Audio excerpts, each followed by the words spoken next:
fois-ci, nous allons de l'autre côté de l'Afrique de l'Ouest et plus précisément au Sénégal. La coalition de l'opposition au président Macky Sall a appelé à un giga meeting autorisé ou non ce 14 et le 15 mars prochain avant l'ouverture du procès pour diffamation d'Ousmane Sonko, le principal opposant. Il s'agit d'un procès qui met en jeu la candidature du maire de Ziguinchor pour la présidentielle de 2024. Plus de précisions dans ce reportage. Jeudi 16 mars 2023 est un jour fatidique pour tous les militants du PASTEF et des partis politiques de l'opposition, tous réunis derrière le leader Ousmane Sonko. En effet, le maire de Ziguinchor, très redouté par le pouvoir de Dakar, comparaîtra par devant le tribunal dans le cadre du procès pour diffamation, injure, faux et usage de faux après une plainte de Man Bai Niang, le ministre du Tourisme, qui s'est constitué partie civile. Dakar retient son souffle alors que la principale coalition de l'opposition, Yehui Askan Wiyao, a via les réseaux sociaux lundi appelé à manifester avec ou sans autorisation les 14 et 15 mars dans la capitale sénégalaise et dans tout le pays. C'est en milieu de cette journée du 14 mars que le préfet de Dakar a autorisé la tenue de la manifestation au terrain ACAP des parcelles assainies de Dakar après la demande.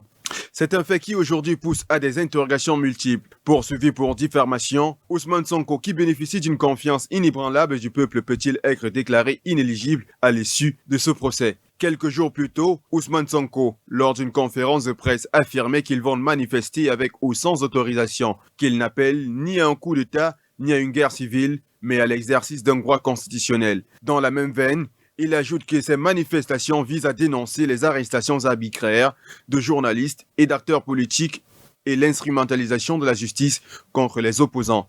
Des propos qui ont été largement pris pour réflexion par l'autorité préfectorale qui résolument a donné son quitus pour que se tiennent ces manifestations pour l'expression de la démocratie.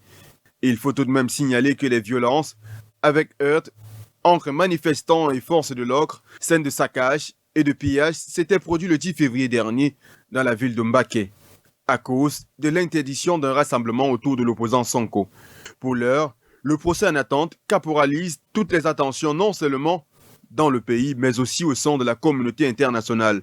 Ousmane Sonko est un poids lourd de la politique au Sénégal et potentiel candidat à même de faire le poids contre le président Macky Sall lors de la présidentielle 2024 qui approche à pas des géants. Si jamais il est inculpé pour toutes ces charges qui pèsent contre lui, la dynamique solide entreprise par la coalition de l'opposition autour du maire de Ziguinchor pourrait s'effondrer tel un château de cartes. Le 16 mars prochain réserve beaucoup de surprises.